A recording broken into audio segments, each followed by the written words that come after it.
అందరికీ నమస్కారం. సనాతన ధర్మ ఛానల్కి స్వాగతం. దేవి నవరాత్రులు మనం ఎంతో భక్తి శ్రద్ధలతో నిష్ట నియమాలతో పూజ చేసుకుంటాం. ఇందులో మరీ ముఖ్యమైనటువంటి పూజ కుమారి పూజ. కుమారి పూజ చేయడం వల్ల విశేషమైనటువంటి ఫలితాలు మనకి దక్కుతాయి. మీ కష్టాలన్నీ తొలగి అష్టైశ్వర్యాలు పొందగలిగే ఏకైక పూజ కుమారి పూజ.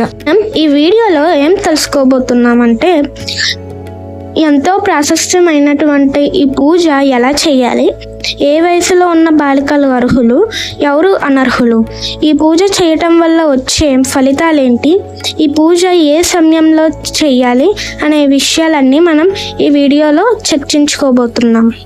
అమ్మవారు మనల్ని కటాక్షించాలి అనుకుంటే బాలిక రూపంలోనే వస్తారు.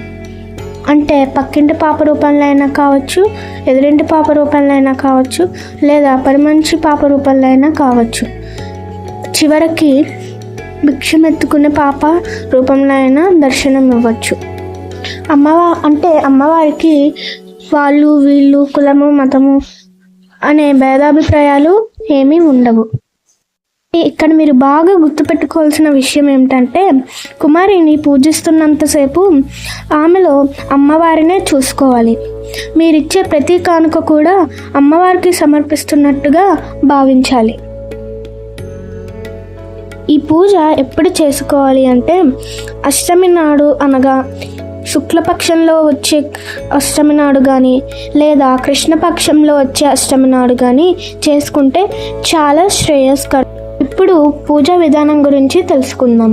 ముందుగా ఎవరైనా ఒక అమ్మాయిని ఎంచుకోవాలి. అంటే సుమారుగా 2 నుండి 10 ఏళ్ల వయసు ఉండే అమ్మాయినే ఎంచుకోవాలి. కానీ రజస్సులో అయిన అమ్మాయి కాకుండా చూసుకోవాలి. ఆ అమ్మాయిని మీరు మానసికంగా ఎంతో సంతృప్తి చెందే విధంగా సేవించాలి. ముందుగా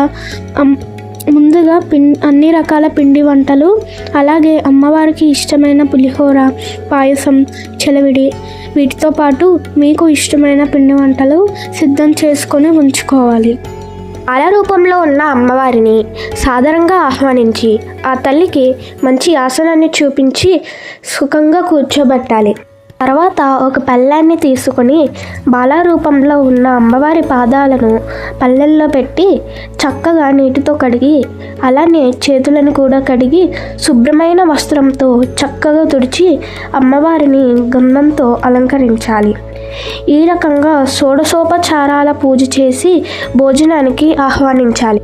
అయితే ఇక్కడ ఒక విషయాన్ని బాగా గుర్తుపెట్టుకోండి. మామూలుగా అయితే ఒక వంటకం తర్వాత ఒకటి వడ్డిస్తాం, కానీ ఇక్కడ మాత్రం అన్ని వంటకాలు ఒకేసారి వడ్డించాలి. ఇక్కడ ఇంకో విషయం ఏమిటంటే, ఆ కుమారికి మనం బలవంతంగా తినిపించకూడదు. తను ఏది తింటే అది, ఎంత తింటే అంత తినే విధంగా స్వేచ్ఛ ఇవ్వాలి. మనం వడ్డించిన వంటకాలు ఆనందిస్తూ తినేలాగా ఆహ్లాదకరమైన వాతావరణాన్ని కల్పించాలి. ఇప్పుడు వారికి ఎంతో ఇష్టమైన బహుమతులు ఇవ్వాలి. అంటే చాక్లెట్స్, కుకీస్. మరీ చిన్నపిల్లలు అయితే వారికి ఇష్టమైన ఆట బొమ్మలు, కొంచెం పెద్దవారు అయితే అలంకరించుకునే వస్తువులు, అంటే మంచి హెయిర్ బ్యాండ్స్, క్లిప్స్, గాజులు మొదలగునవి బహుమతులు ఇవ్వటంలో అంతరార్థం. అంటే బాల రూపంలో ఉన్న అమ్మవారు పూర్తిగా సంతృప్తి చెందాలి. అప్పుడే అమ్మవారి కరుణా కటాక్షం మనకి సిద్ధిస్తుంది. ఈ పూజని కొంతమంది 9 రోజుల పాటు చేస్తారు. 9 రోజుల పాటు చేస్తే చాలా మంచిది. కుదరని పక్షంలో ఒక్క రోజైనా చెయ్యాలి. కొంతమంది మొదటి రోజు ఒక అమ్మాయిని, రెండవ రోజు 2 అమ్మాయిలను, 3వ రోజు 3 అమ్మాయిలను, అలానే 9వ రోజు 9 మంది అమ్మాయిలను పూజ చేస్తారు. అలానే చేయాలని నియమమైతే లేదు. కనీసం ఒక అమ్మాయిని ఒకరోజు పూజ చేసినా అదే ఫలితం దక్కుతుంది. 2 ఏళ్ల వయసున్న పాపకి పూజిస్తే కుమారి పూజ అంటారు. దీనివల్ల మన దుఃఖాలు తొలగి జ్ఞానవృద్ధి మరియు బలవృద్ధి సిద్ధిస్తుంది. 2 ఏళ్ల వయసున్న పాపకి పూజిస్తే త్రిమూర్తి పూజ అంటారు. దీని ఫలితంగా ధర్మార్థ కామ మోక్షాలు సిద్ధిస్తాయి. 4 వయసున్న పాపకి పూజిస్తే కళ్యాణి పూజ అంటారు. దీని ఫలితంగా విద్య, రాజ్యం, సంస్థ సుఖాలు ప్రాప్తిస్తాయి. 5 వయసున్న పాపకి పూజిస్తే రోహిణి పూజ అంటారు. దీని ఫలితంగా అనారోగ్యాలు తొలగి ఆరోగ్యం సిద్ధిస్తుంది. 6 వయసున్న పాపకి పూజిస్తే కాళిక పూజ అంటారు. దీని ఫలితంగా శత్రునాశనం జరుగుతుంది.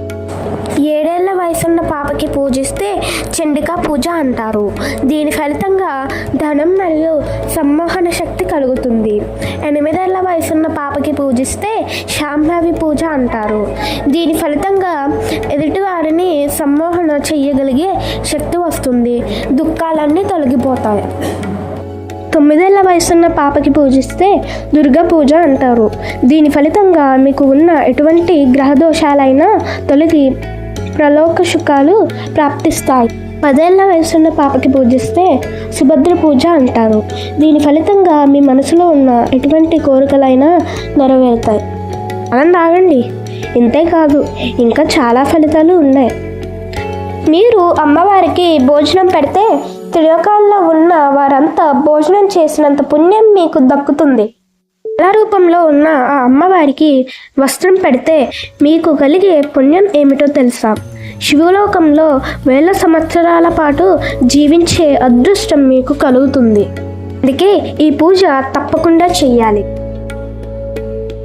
వీడియో మీకు బాగా నచ్చిందనే అనుకుంటున్నాను. దయచేసి మన ఛానల్ని సబ్స్క్రైబ్ చేసుకోండి.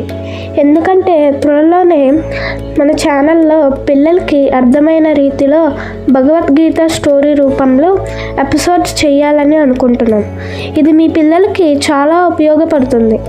అలాగే పూజలు, వ్రతాలకి సంబంధించిన మీ ధర్మ సందేహాలను కూడా కామెంట్ సెక్షన్లో నివృత్తి చేయటం జరుగుతుంది. అందుకే మీ కామెంట్స్ కూడా వీడియో కింద ఇవ్వండి. ధన్యవాదాలు.